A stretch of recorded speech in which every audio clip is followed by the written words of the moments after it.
শোকের কোনো অনুবাদ হয় না, ধারাভাষ্য হয় না। শোকার্ত বুকের তোলপাড় করা হাহাকার বাহিরের দুনিয়ার কাছে বোবা হয়ে থাকে।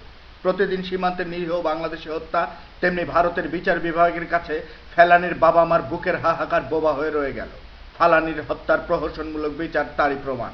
কিন্তু প্রবাসে সবাই বোবা হয়ে নেই। বাংলাদেশ ন্যাশনাল ক্লাব নরওয়ে এই অন্যায়ের বিরুদ্ধে অসলোতে প্রেস কনফারেন্স ও মতবিনিময় সভা করে। মতবিনিময় সভায় সুধীজনরা সারা পৃথিবীর প্রবাসীদের বিএসএফ কর্তৃক বাংলাদেশ নাগরিক হত্যার বন্ধের জন্য আন্তর্জাতিক মতামত গড়ে তুলতে আহ্বান জানায়।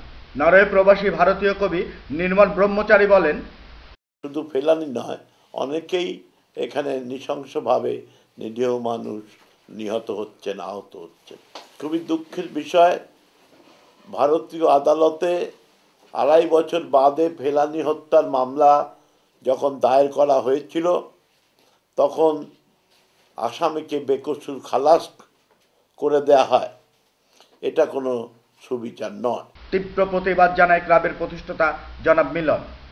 আমি দৃঢ়তার সাথে বলিষ্ঠ কণ্ঠে প্রোটেস্ট করি যে ফালানির মতো যেন বর্ডারে আর কাউকে কিল না করা হয়। We want justice. We want Bharat, India should be our friend. We appeal India, please stop killing. Stop crime against humanity. Farhad Hasan Mithu, channel I, Oslo, Norway.